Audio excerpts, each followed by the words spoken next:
here. It's come Friday. That's right. We're here. We made it all the way through the week, but don't worry. There's plenty of news to get you through the weekend. We will get to all of it, and I promise you the next few weeks leading up to Christmas are going to be insane because every day since, I don't know, like 4 years ago has been crazy. So that's not going to let up. We'll talk about all of that in 1 second, but first, let's talk about the national debt. $1.2 trillion.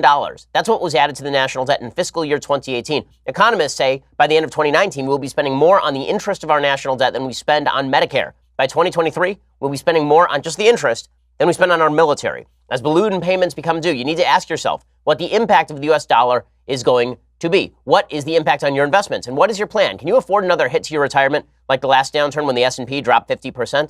It's worthwhile to have some hedges in your portfolio. Hedge against inflation, hedge against uncertainty and instability with precious metals. Gold is a safe haven against uncertainty. My savings plan is diversified and yours should be as well. I'm not saying take all your money out of the stock market and dump it into precious metals. I'm saying take some of your money and hedge against your bets in the stock market with precious metals. The company I trust with precious metal purchases is Birch Gold Group. And right now, thanks to a little-known IRS tax law, you can even move your IRA or eligible 401k into an IRA backed by physical gold and silver, which is perfect for people who want to protect their hard-earned retirement savings from any future geopolitical uncertainty. Look back historically, when the bottom falls out of everything else, gold tends to safeguard savings. Birch Gold Group has thousands of satisfied customers, countless 5-star reviews, an A+ rating with the Better Business Bureau. It's the holidays. You get gifts for everybody else. Get one for yourself. Free. The gift of understanding what diversification means. Contact Birch Gold Group. Get a free information kit on physical precious metals. See if diversifying into gold and silver makes some sense for you. The comprehensive 16-page kit shows how gold and silver can protect those savings. To get your no-cost, no-obligation kit, go to birchgold.com/Ben. That's birchgold.com/Ben. Go check it out right now and make sure that you are diversified. Again, it protects you against the vicissitudes of life and the market. birchgold.com/Ben, the folks I trust with precious metals investing. All right, so suffice it to say that the last 72 hours have not been kind to President Trump. There have been a number of news items, and I'm going to try and break them all down for you today in a comprehensible fashion because there's been so much news breaking with regard to the Mueller investigation that it's hard to keep on top of it. And I know that you're hearing two competing narratives. Competing narrative number one is the one you're hearing from the left.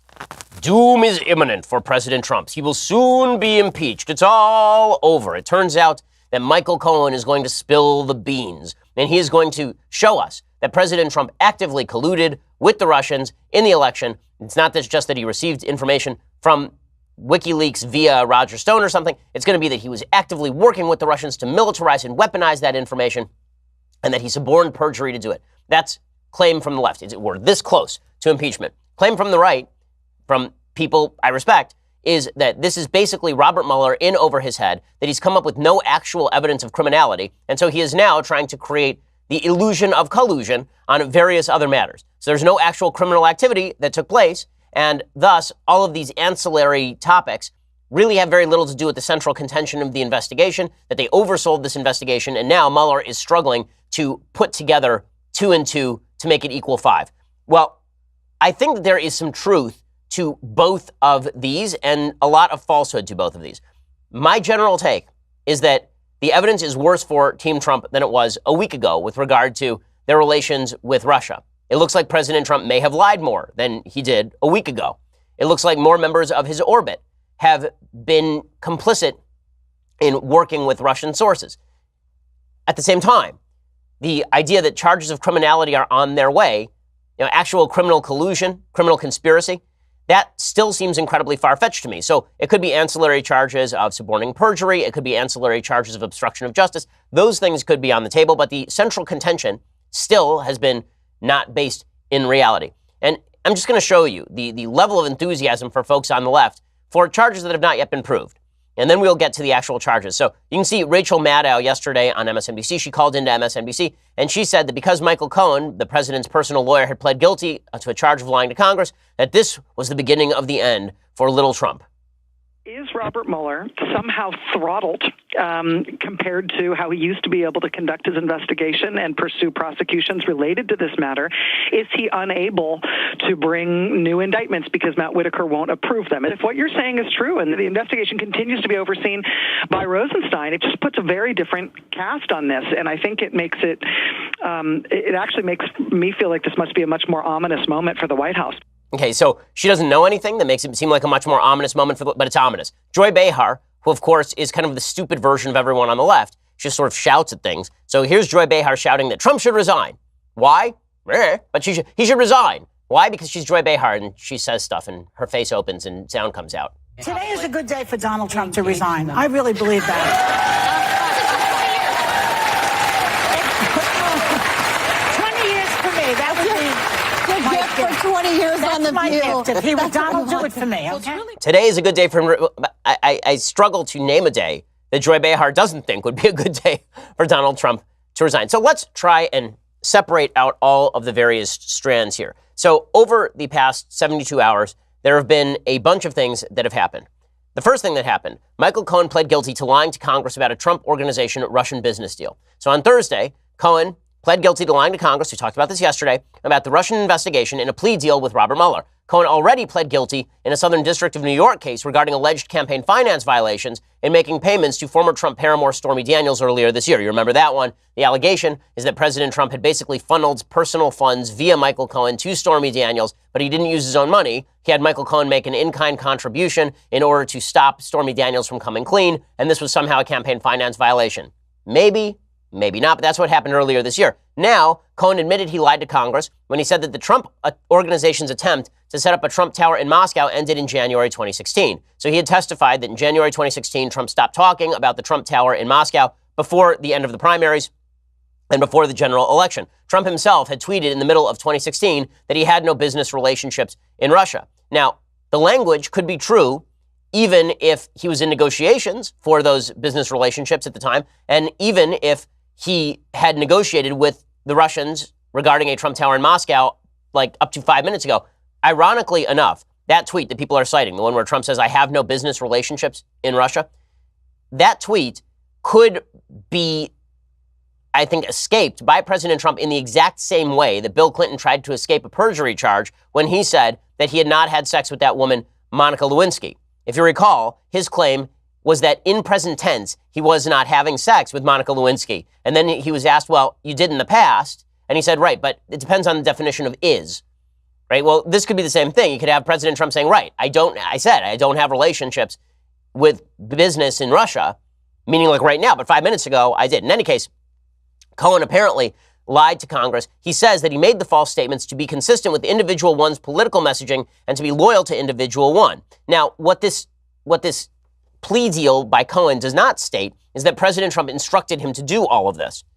Right? President Trump could have been out there saying, listen, I have no business relationships in Russia. And Cohen, in order to cover President Trump's ass, basically took matters into his own hands. And he said, yeah, this all ended back in January without Trump actively informing him that he should lie to Congress. This does make a difference because if you are suborning perjury, that was one of the charges that was brought against Richard Nixon in his impeachment case. It was one of the charges brought against Bill Clinton in his impeachment case, is what David French and I were talking about before the show this morning. David, of course, writes for National Review. Cohen also admitted that the Moscow project was discussed all the way through June 2016 and that he communicated directly with the office of Vladimir Putin in January 2016. In September 2017, Cohen had explained that he had nothing to do with any Russian involvement in our electoral process and never saw anything, not a hint of anything, that demonstrated Trump's involvement in Russian interference in our election or any other form of Russian collusion. Now, again, those two statements could still be true. It could be that he was doing business with Russia and that does not involve collusion. Because I guess the theory of the case here is that somehow if Trump was doing business in Russia, that this was a quid pro quo and that Putin wanted to help him because he was doing business in Russia. None of that has been proved at this point, like at all. Trump, for his part, denies working on the Moscow deal. He says, that was a project that we didn't do. I didn't do. It was a project that wasn't done for a lot of reasons. I was focused on running for president. I wanted that to be my primary focus, not running or building a building. His ongoing business relationship with Russia, again, would not actively amount to criminal activity. This is what Jake Tapper on CNN pointed out to a member of the Senate Judiciary Committee, Jerry Nadler, yesterday on CNN, and that Democrat could not explain how the Trump Tower attempts to be built in Moscow had anything to do with electoral hacking or electioneering. I look at these documents and I don't see any evidence of conspiracy between members of the Trump team and members of the Russian government to interfere in the election. He's mixing his personal business profits with respect and perhaps putting them over the interest of the United States. And lying to the electorate about it. Sure, it stinks. I'm not saying it's not, but it's not conspiracy is all I'm saying.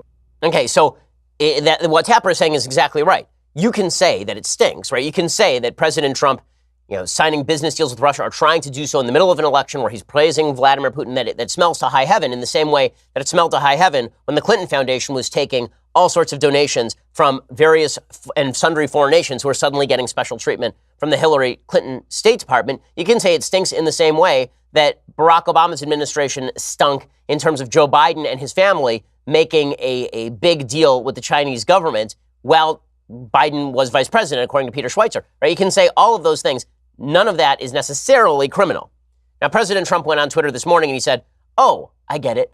I'm a very good developer, happily living my life. When I see our country is going in the wrong direction, to put it mildly, against all odds, I decide to run for president and continue to run my business. Very legal and very cool. Talked about it on the campaign trail. Lightly looked at doing a building somewhere in Russia. Put up zero money, zero guarantees, and didn't do the project. Witch hunt!" Right, so this is the way that he is spinning this. Again, that's a little bit different from, I didn't have any relationships in Russia. I didn't do business in Russia. They have nothing is happening here.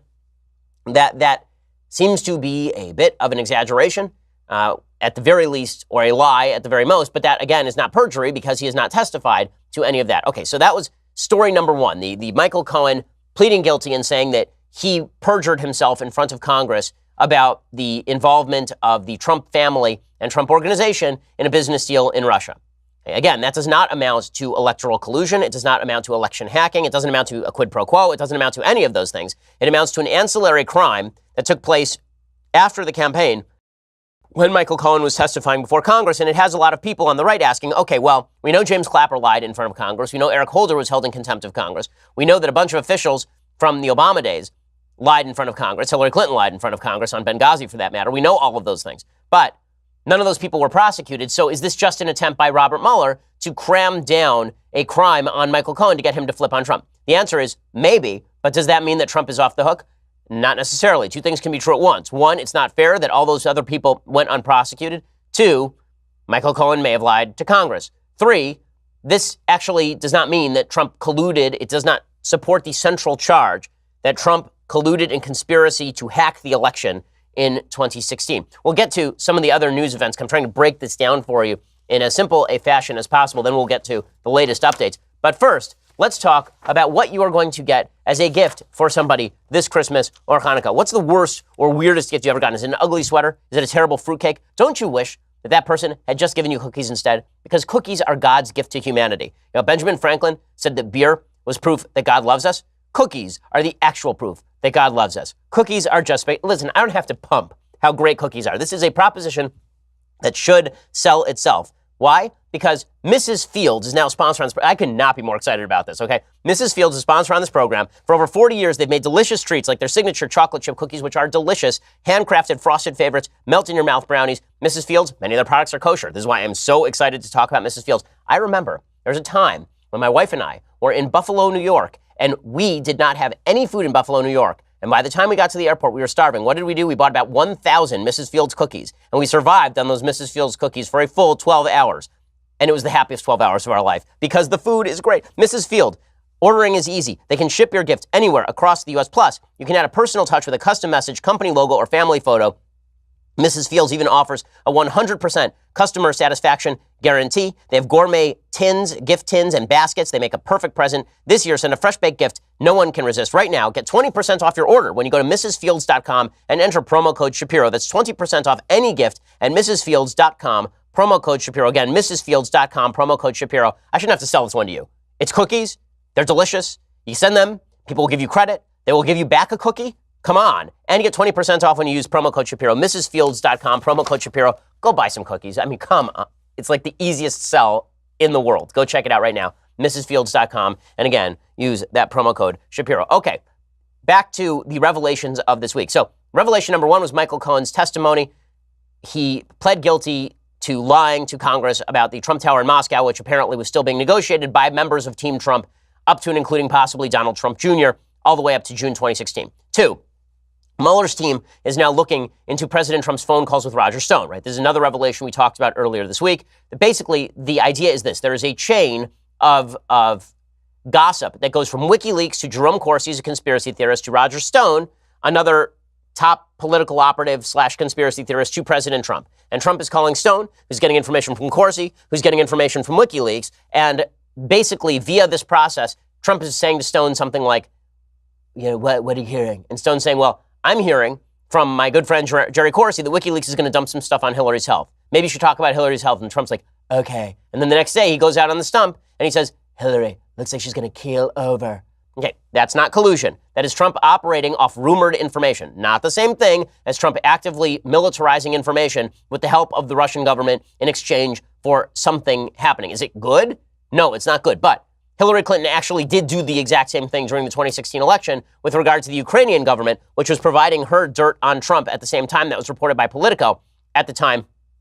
Stone denies any of his email conversations with Corsi came up with Trump. He says, I didn't actually talk with Trump about the WikiLeaks stuff at all. Maybe, maybe not. We'll see what Mueller has. Okay, number 3, Paul Manafort had a plea deal that fell apart this week. Okay, that plea deal basically suggested he was going to turn on Trump. He says he's no longer going to do that. Mueller accused him of lying to him and voided his plea arrangement. And Mueller found out that Manafort's lawyers have been coordinating with President Trump's lawyers. Now, that could actually be a problem for Trump because if Manafort's plea agreement voided the joint defense agreement between Trump and Manafort, then all of those negotiations, all of the information that passed hands, if Trump was telling Manafort to fib to Mueller, for example, if any of that happened, that could now be subject to Mueller's scrutiny. So that could be very bad for Trump. In a second, I want to tell you about the consequences of this, give you the latest updates. So here are the latest updates that we have over the last 24 hours. According to Axios, they're reporting what they think is going to come next.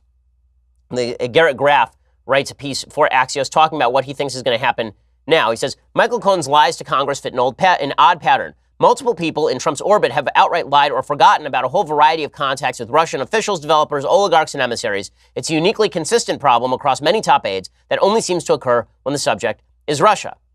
And he says, remember, Michael Cohen's 2 major revelations so far have come in just 2 fairly limited specific episodes, both of which investigative reporters have unearthed ahead of time: Stormy Daniels' hush money payments and the Moscow Trump Tower project.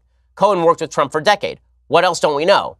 He says prosecutors ethically can't let a witness testify or plead to things they don't believe are true. So everything Cohen is saying in court, for all the talk about they're making Cohen lie, Mueller would then have to be violating, basic legal conduct. Every twist of the investigation shows that Mueller knows far more than we thought he did, according to Axios. Cohen's plea deal shows he has phone records. The aborted Jerome Corsi plea agreement shows Mueller has emails. The fact that Mueller knows Paul Manafort was lying to him likely indicates heretofore unseen corroborating witnesses, documents, and more. So, it's worthwhile waiting at this point. Next in the crosshairs probably is Donald Trump Jr. This is the latest. This is sort of the latest spin on this. According to ABC News, the admission by President Trump's longtime personal attorney, Michael Cohen, that he lied to Congress about the Trump Organization's plans to build a Trump-branded skyscraper in Moscow, which, by the way, was supposed to have included like a $50 million penthouse for Vladimir Putin, has brought new scrutiny upon the sworn testimony of other Trump associates, including his oldest son. Representative Adam Schiff, the ranking Democrat on the House Intelligence Committee, has called on the committee's Republican leadership to accelerate the release of transcripts from interviews they conducted behind closed doors to the special counsel and the public so they could be analyzed for misleading statements. So it looks now like Schiff is going to start targeting, Democrats are going to start targeting everybody else in Trump's orbit, hoping that those people will eventually flip on Trump, or Trump will be forced to pardon them, or that if Trump does pardon them, then they will charge him with obstruction for trying to prevent them from testifying about him. Here's Adam Schiff, who again has a pup tent set up at both MSNBC and CNN and doesn't actually work for a living. I should know, he's my representative in California. Here's Adam Schiff. We are going through the witness transcripts right now, looking at Donald Trump Jr.'s testimony, looking at Jared Kushner's testimony, looking at the testimony of Felix Sater and others to determine, okay, what does this tell us about their truthfulness? What missing pieces does this fill in?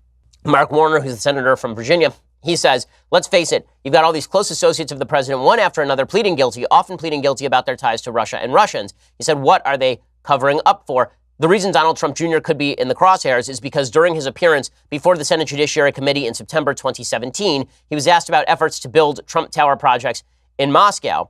And at that time, he was asked specifically about the deal, right? Senators discussed at least 2 potential developments involving the Trumps. Trump Jr. said one involving the family's partners in the Miss Universe pageant died of deal fatigue by the end of 2014. He said, certainly not 2016. There was never a definitive end to it. The proposed deal being worked by Cohen came soon after. Trump Jr. said he knew very little about the proposal. Court filings, however, suggest members of Trump's family were looped into discussions about the proposed deal, referred to Trump as individual one. But that still doesn't answer how much Trump Jr. knew, right? If he said he knew very little about the proposal, other than he thought that Trump had signed a letter of intent to pursue it, that may not, in fact, be lying.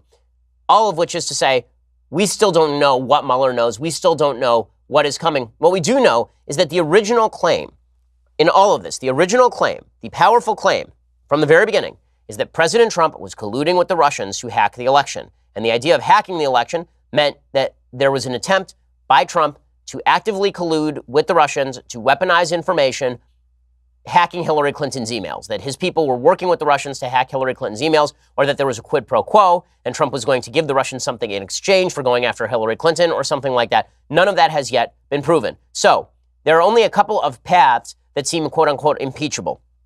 Path number one, Trump suborned perjury. He told Michael Cohen, I need you to go out. I need you to lie to the American people. I need you to lie to Congress. I need you to actually commit a crime. Right? That would be path number one. Suborning perjury is in fact a federal crime. That would probably be an impeachable offense given the precedent of Bill Clinton and Richard Nixon. Precedent number two for impeachment would be if Trump actually participated in some sort of quid pro quo. The soft and maybe most plausible scenario is that Trump had heard about all of this stuff and that he was fibbing about having heard about all of this stuff. Is that impeachable? Probably not. Is it devastating for Trump 2020? It's certainly not good for Trump 2020. But again, we have yet to see the other shoe drop. And I'm happy to wait until the other shoe drops because all of the information will be forthcoming. This is not me kicking the can down the road.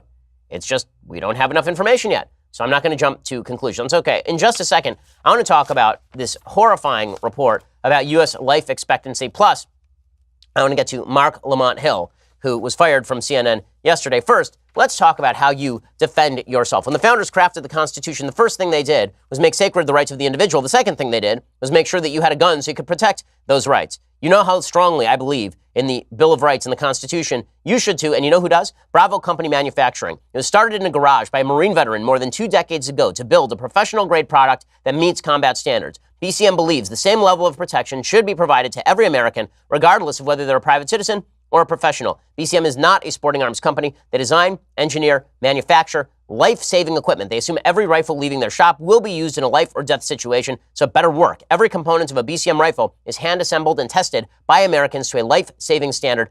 BCM feels a moral responsibility as Americans to provide tools that will not fail the user when it's not just a paper target, when it's actually something real at stake. To learn more about Bravo Company Manufacturing, head on over to BravoCompanyMFG.com. Again, the folks there are just amazing, and you can see all of their videos at youtube.com/Bravo Company USA. That's BravoCompanyMFG.com. Check out their videos.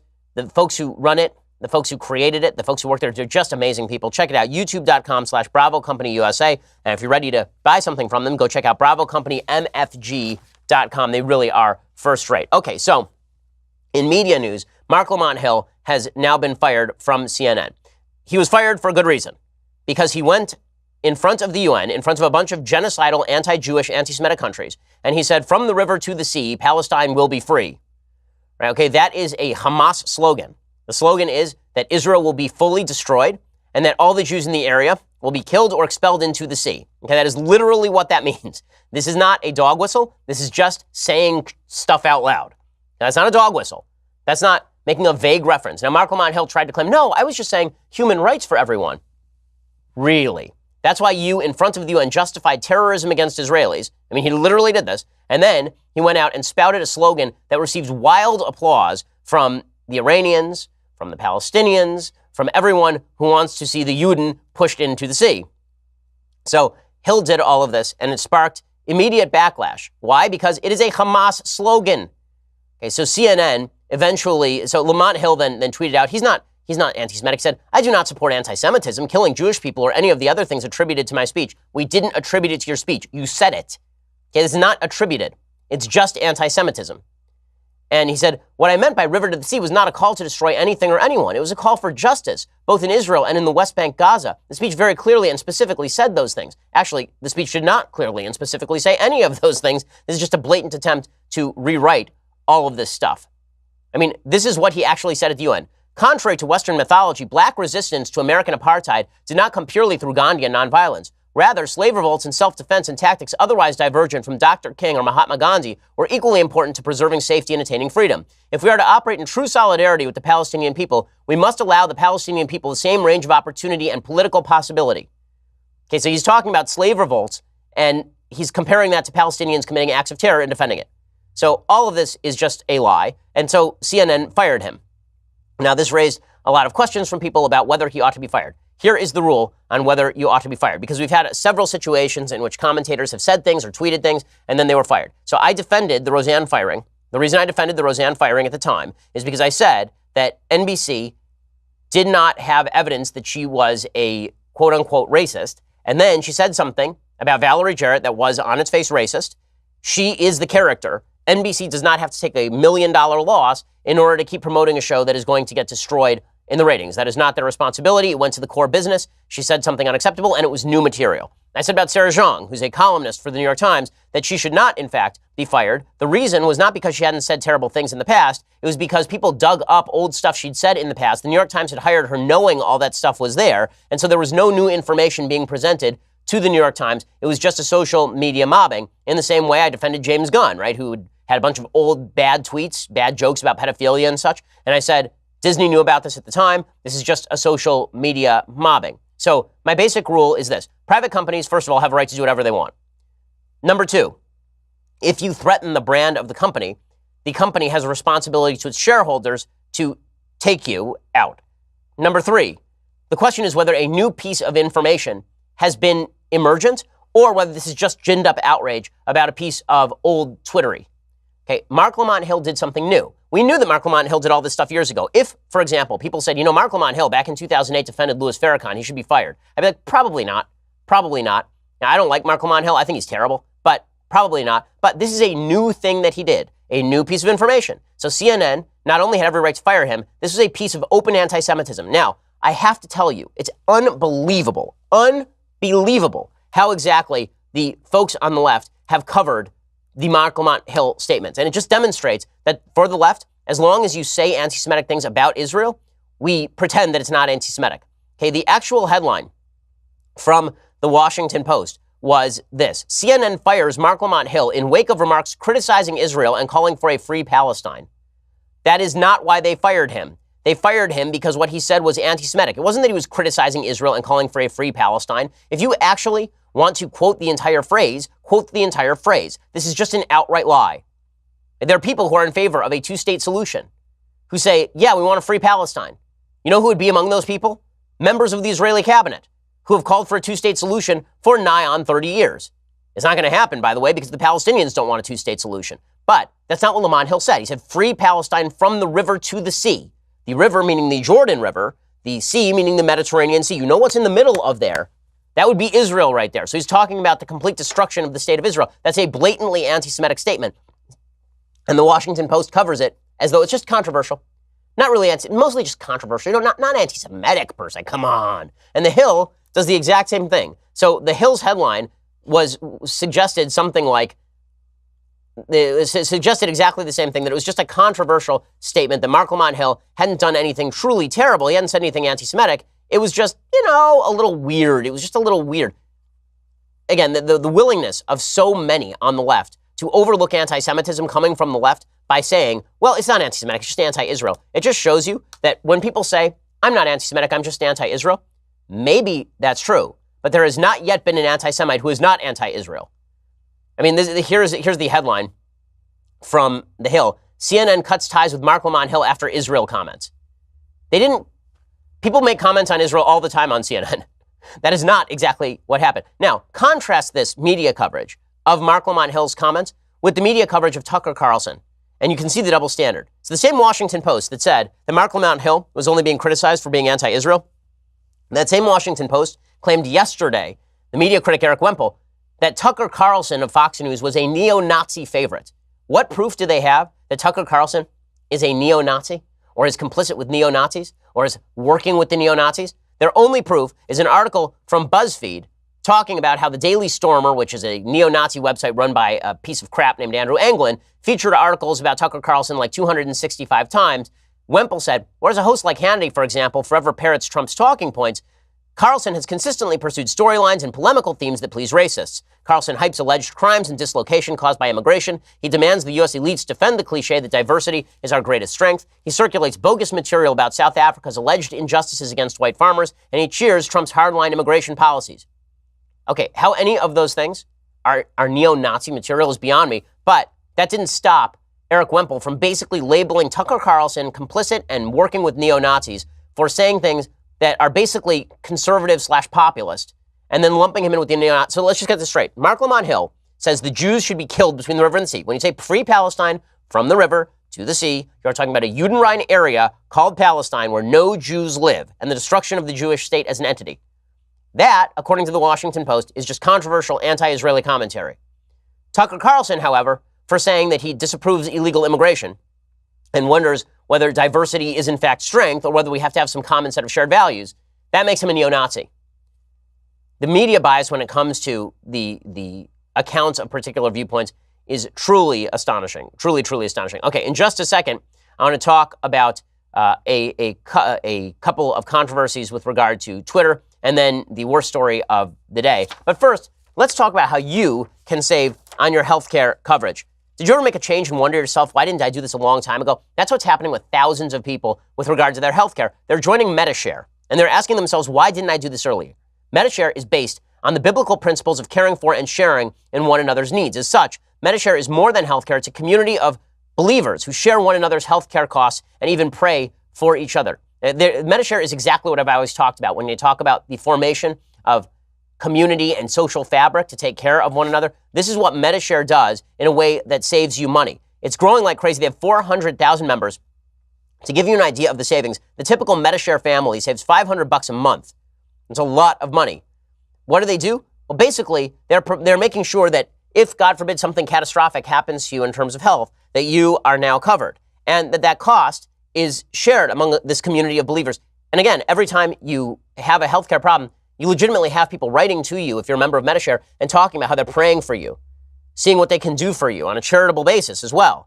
Since its inception in 1993, members have shared more than $1.9 billion in medical expenses. Medi-Share works, and it has another bonus, which is you don't have to pay for things that you don't believe in. So you're not buying insurance from a typical insurance company, and the money is going to cover abortion coverage. So do something you believe in and save a lot of money to boot. This is one of those why did you wait on it things. Here's your chance to join in. Call 844-61-BIBLE. That's 844-61-BIBLE. Or go to Medishare.com/Ben. That's Medishare.com/Ben. Again, 844-61-BIBLE. I can't recommend Medi-Share highly enough to people who are Christian believers.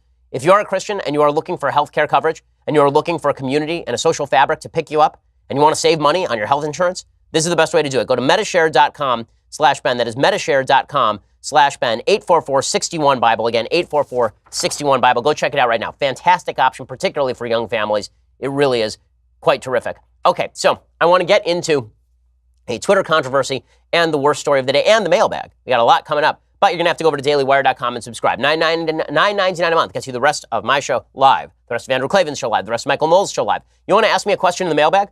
Well, you totally can, but I'm not going to answer it unless you pay me. That's why you need $9.99 a month, that subscription. Also, coming up Monday, December 3rd, don't miss our next episode of Daily Wire Backstage, Holiday Edition. God King, small g, small k, Jeremy Boring will join me, as well as the awful Michael Knowles and Andrew Klavan. We'll discuss holidays, politics, culture, how the left ruins all of them. Be sure to tune in. As always, the lovely Alicia Krause will be classing up the place, taking your questions live as they roll in. Only Daily Wire subscribers get to ask the questions, so make sure that you subscribe today. Hey, I'm going to be spending my next December 3rd doing this thing, so show up. Come on. I mean, if I'm going to waste my evening that way, you better be there. Also, don't miss Andrew Klavan's next chapter of Another Kingdom, performed by the mediocre Michael Knowles. Today, we'll be live streaming the first 15 minutes of episode 8, titled The Darkest Hour, aka the Mueller investigation. Head on over to dailywire.com and subscribe to watch the full episode and get early access to upcoming episodes every single Monday. You get all of these fantastic things also when you get the annual subscription, and you get this: the most envied, the most desired, the most sought after commodity on the open market today, but there's a limited supply. You can only do this when you get $99 a year. You get the annual subscription, you get this: the leftist tears, hot or cold tumbler. Cast your eyes upon the glory of this vessel and know that you could be enjoying this if only if only you could scrape together the measly $99 to get our annual subscription, which comes with all those great benefits, and you get to sip these leftist tears every single day. So go check that out right now. Also, please view us on YouTube or iTunes. Please subscribe and leave us a review. We have so many good Sunday specials coming up.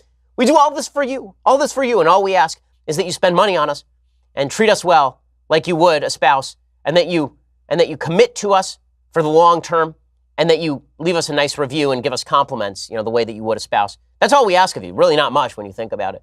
We are the largest, fastest growing conservative podcast in the nation.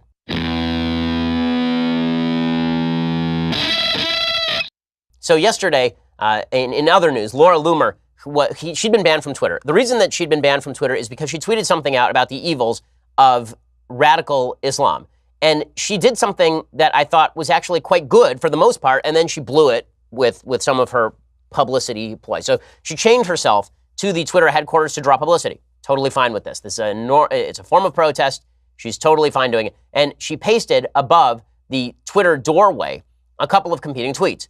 One from Louis Farrakhan, which has not gotten Louis Farrakhan banned. It says, "I'm not an anti-Semite, I'm anti-termite," from Louis Farrakhan. And she juxtaposed that with her own tweet, which said something like, "Isn't it ironic how the Twitter moment used to celebrate women, LGBTQ, and minorities is a picture of Ilhan Omar," right? Ilhan Omar is the Minnesota representative who is pro-BDS. She says she is a pro-Sharia and she is pro-FGM, female genital mutilation. The reason she says that is because Ilhan Omar is one of the 4 members of the Minnesota legislature who voted against a bill banning female genital mutilation in the state of Minnesota. Under Sharia, homosexuals are oppressed and killed. Women are abused and forced to wear the hijab, and Ilhan is anti-Jewish. That is Laura Loomer's tweet. She was banned for that tweet. There's nothing in that tweet that is remotely bannable. Nothing is remotely bannable about that tweet. And she is correct to point out the hypocrisy here. Now, she did make one crucial mistake, okay? In terms of publicity, if she had done that, everyone is totally on her side on the right. Instead, what she decided to do was that, and also she decided to wear a Jewish star that said Yuden on it. I'm sorry, being banned from Twitter is not the same thing as being a member of the Jewish population in the Warsaw Ghetto in 1943. Not the same thing, okay? It's not the same thing as being crowded into a concentration camp. Like, let's not go there. And this is part of the problem, is that how you get out your message is just as important as the message, in many ways more important than the message. She's totally right. She shouldn't have been banned. Louis Farrakhan should be banned. And the fact that she has basically, and when I say Louis Farrakhan should be banned, I'm not even sure that's the case. Maybe Louis Farrakhan shouldn't be banned. Maybe he should stay on Twitter. I'm actually okay with that. I want people to know what Louis Farrakhan thinks. But certainly Laura Loomer should not have been banned, and Twitter is trying to purge people that it doesn't like. But also, don't wear Jewish stars that are reminiscent of the Holocaust because you got banned from a social media platform. That is not the same thing. It just isn't. Okay, so meanwhile, the gravest piece of news this week, again, it gives the lie to the idea that despair and upset in America are driven by the economy.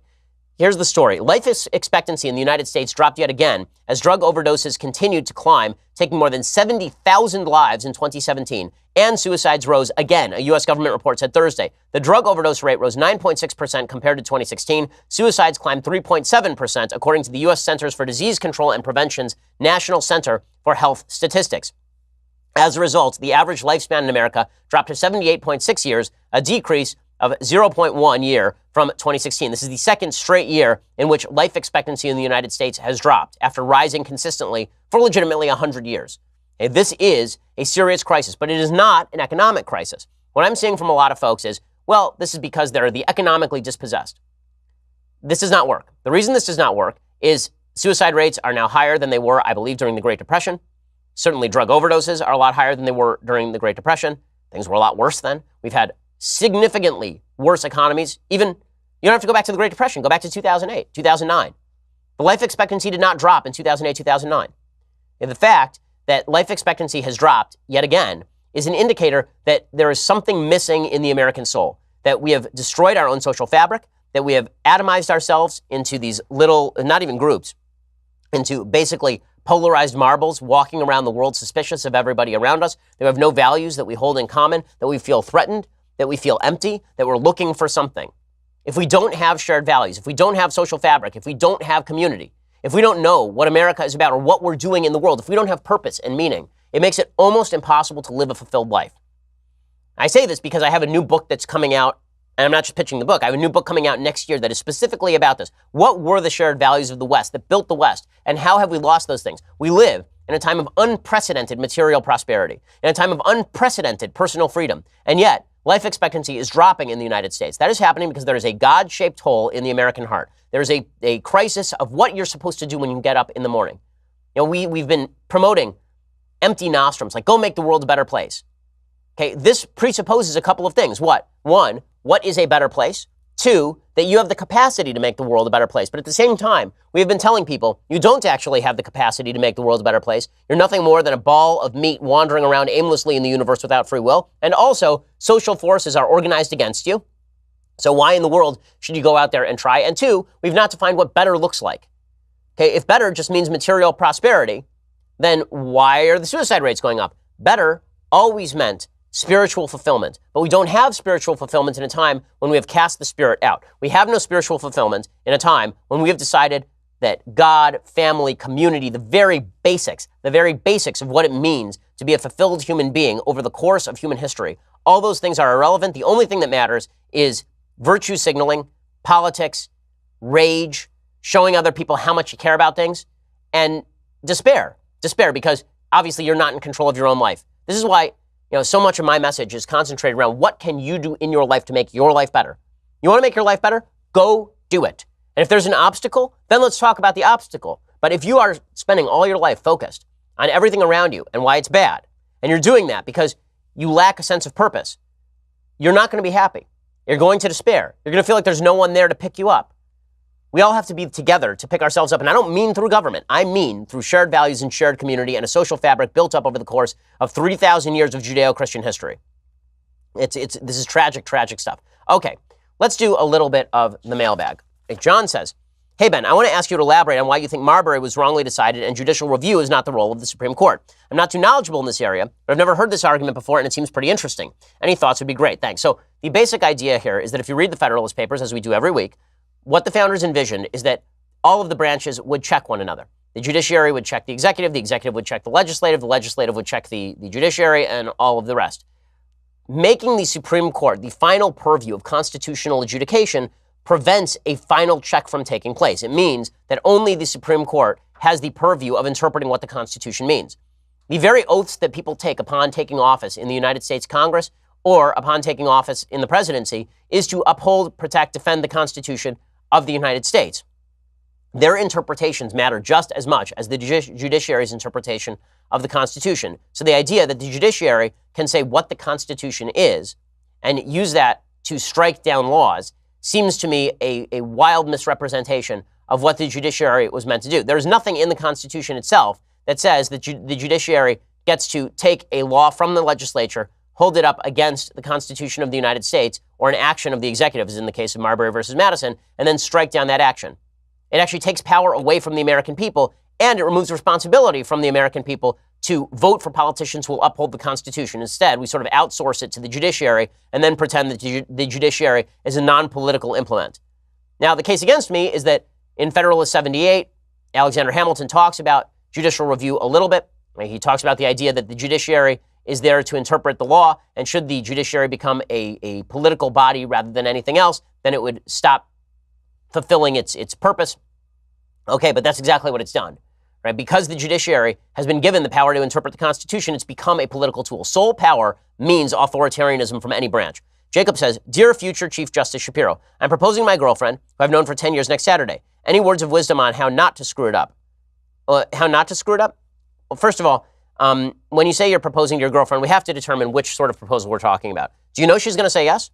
Or is this an actual proposal? So I have this whole thing about how you see people and they're like, oh, you know what? I'm going to set up my beautiful proposal story. I'm going to go and I'm going to rent a blimp and it'll write across the sky, will you marry me, Charlene? And most of the time, the answer is already yes, right? You're just doing this for like a big show so you can tell all your friends.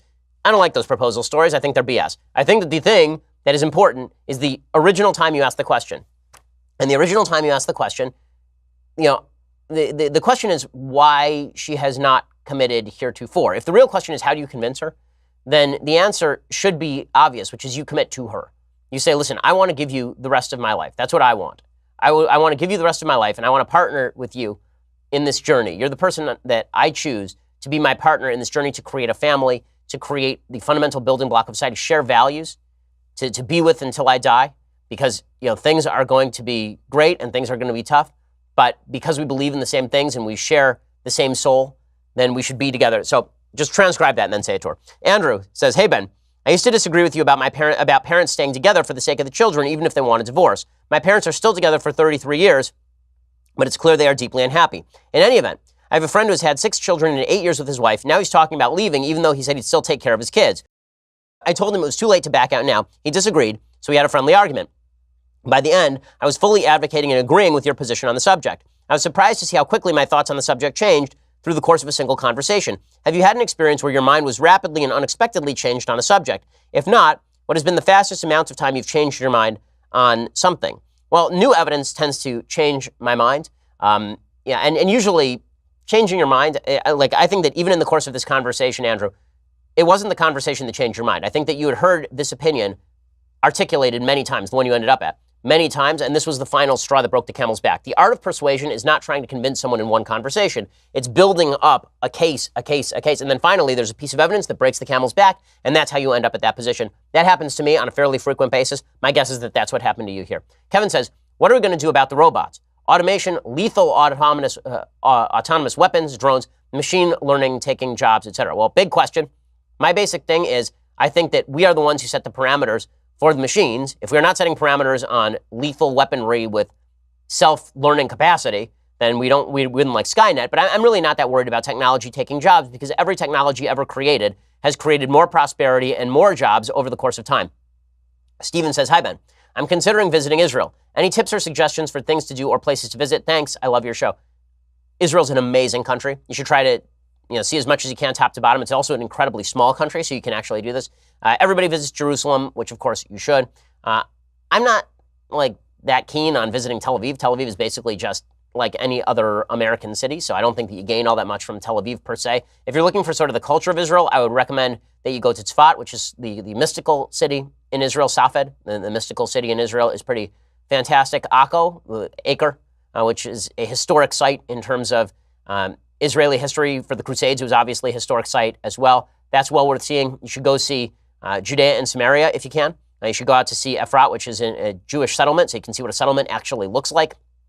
You should go up to Rosh Hanikra, which is at the top of Israel. Go look over the border at Lebanon, see how close everything is. You should go see the Golan Heights, so you can see that when people talk about Israel giving up the Golan Heights, they're absolutely out of their damned minds. But Israel is so fantastic because you can see all of these things in the course of just a few days, and go see all the historic sites. Go see the site where David fought Goliath. Go see the valley. It's an amazing place. Ashley says, what is your opinion of genetic engineering from a moral and policy standpoint? Thanks, Ashley. Well, I think that genetic engineering is appropriate when you are attempting to avoid disease. It is not appropriate when you are attempting to better the child more than nature would. So, for example, if you are selecting for, let's say we have the capacity to select for higher IQ than we could normally select for. I'm not a big fan of this idea. I'm not a big fan of this idea because now you're getting into basic eugenics. However, if we're talking about if you could just tweak the genetic code and prevent Tay-Sachs, for example, to prevent suffering, then I think that would be something worthwhile. It's the difference between sort of optional surgery and non-optional surgery in the post-birth world. And I'm generally not a huge fan of non-optional surgery.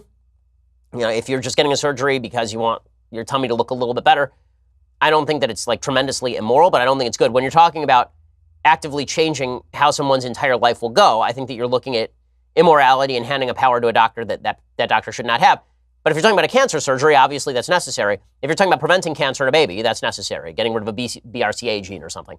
If you're talking about the possibility of changing the eye color of a kid, this gets into, I think, really dangerous territory where you're genetically engineering kids to create some sort of master race. Brad says, hi, Ben. Are Dinesh D'Souza's books like The Big Lie or Death of a Nation historically accurate? Parts yes, part no, I would say. I think that Dinesh, so Death of a Nation, I have read. The Big Lie, I have not. So Death of a Nation, there's a lot there that is historically accurate. I think that Dinesh overshoots his case a little bit in some of these books. I think that he uses an exaggerated form of the case, like the idea that the Nazis learned everything they needed to know about eugenics from the Democrats. It was a worldwide eugenic movement, and the Democrats were part of it, and so were the Nazis.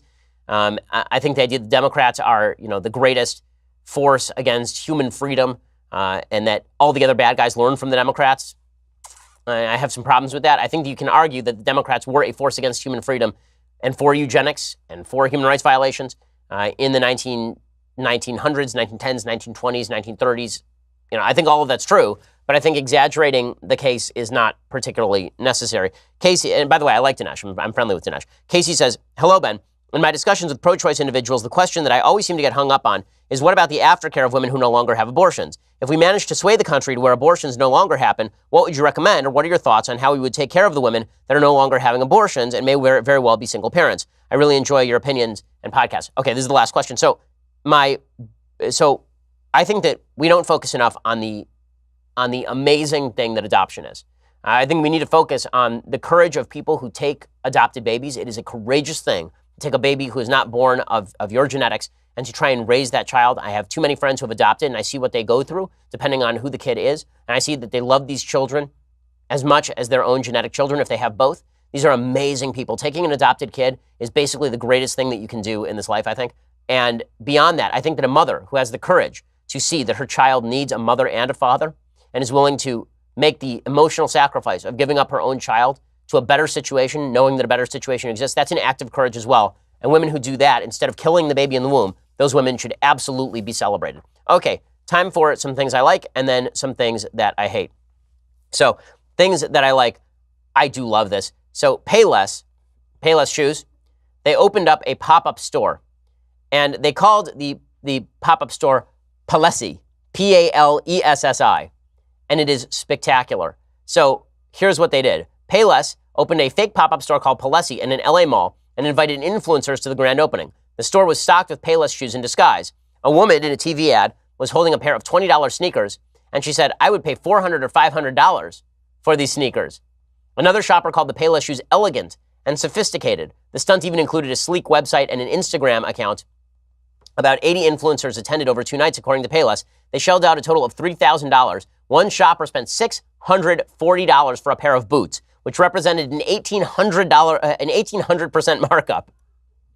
Payless returned their money and let them keep the shoes. Payless said the influencers were paid a small stipend to attend. So Payless said that this social experiment was meant to remind shoppers that Payless's affordable shoes are fashionable as well. What it actually reminds people is there's a lot of social science research to back this up.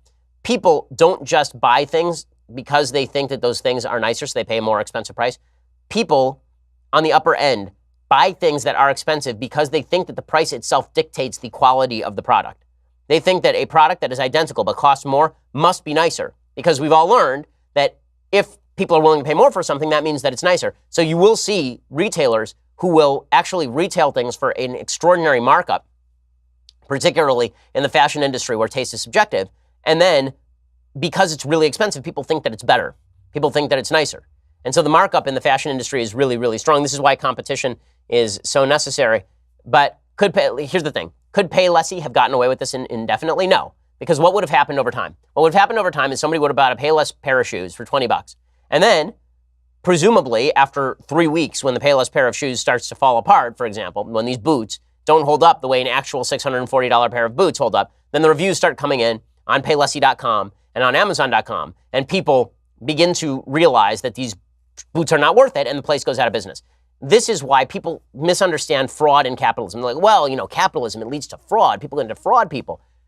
Capitalism is it's a repeat iteration game. Okay, so there are many iterations in capitalism. It's true, you can be defrauded if you're buying a singular thing one time. But if you have lots of people over time buying lots of things, then eventually people start to actually critique, particularly in an area where social media is active. People can actually critique the product over time and realize that these boots are actually not as nice as the boots that are more expensive. And then we find out. But this actually means we have to do our research. It's why it's good that there are review sites. It's why it's good that people are able to give feedback online. And it's why people tend to trust that feedback online over time. Okay, let's do a quick thing I hate. I'll save the other thing that I like for next week. So, things that I hate. One thing that drives me absolutely up a wall is Neil deGrasse Tyson's science. So, listen, I love science. Science is fantastic, right? I'm a huge science fan. I like evidence. I like science. What I don't like is when people suggest that science is a category that rules everything, that you can determine morality from science. You cannot. You cannot determine morality from science. Okay, this is Sam Harris's argument. I think it completely fails. Neil deGrasse Tyson does something else. He basically says, what I believe is science. What you believe is anti-science. So here's what he tweeted out yesterday, and it is just dumb. He tweeted out a picture of the new robot that has landed on Mars and is taking pictures, which is super cool, by the way. Right? It is pretty amazing. I mean, we put a machine 300 million miles away on a planet, and it's taking pictures and sending them back to us. We're the first human beings in history to have ever seen pictures like this. In any case, here's what he tweeted. Scientists and engineers launched InSight from Earth, a moving platform across 300 million miles to arrive where Mars, a moving target, will be 7 months later, landing safely to do geophysics at the Martian equator. And you have a problem listening to us about climate change? Okay, two things. One, NASA engineers are good at what they do. Their modeling is good. It worked. You know, we know it's good because it worked. When it comes to climate change, all of the modeling so far has been wrong. So if you were to say, like, I could apply the same exact standard to scientists created the Challenger. It blew up on takeoff. Should we trust those people with climate change? Like, this is not, because you are competent at this thing does not mean that you are competent at this thing, particularly when they are in separate areas of science, right? This, JPL, NASA, this is all physics. Okay, that's not quite the same thing as climate physics or climatology, which has a lot of factors. The modeling has not been proper and all the rest. Okay, also, the idea that because I have a problem with your solutions on climate change, I therefore have a problem with your science on climate change is nonsense. Everything I've ever said about climate change is cribbed from the IPCC reports. When I talk about the range of variability of the climate over the next 100 years, when I talk about the levels of certainty of that variability, I'm quoting from the reports that Neil deGrasse Tyson likes. I'm quoting from the federal reports. When I talked earlier this week about the 10% reduction in GDP that's supposed to happen over the next 100 years, and I pointed out that that was double the RCP 8.5, the highest risk scenario. When I said that, that is from the report. I'm not making that up. I'm trusting the scientists. But Neil deGrasse Tyson basically says you should listen to me on everything because some other scientist who is not me did something that is not climate science. Science is not fungible. Okay, you can't actually do that. That's not how this works. Really, really stupid stuff from Neil deGrasse Tyson. But again, it's stupidity. Just because you're a scientist doesn't mean you don't say dumb things from time to time. And Neil deGrasse Tyson's Twitter account is filled with some dumb things. Okay, we will be back here next week. I'm sure there will be many more updates on everything Russia and Mueller related. So you're going to want to stay tuned to Trump Season 4. It's pretty spectacular. I'm Ben Shapiro. This is The Ben Shapiro Show. The Ben Shapiro Show is produced by Senya Villarreal, executive producer Jeremy Boring, senior producer Jonathan Hay. Our supervising producer is Mathis Glover, and our technical producer is Austin Stevens. Edited by Alex Zingaro. Audio is mixed by Mike Caramina. Heron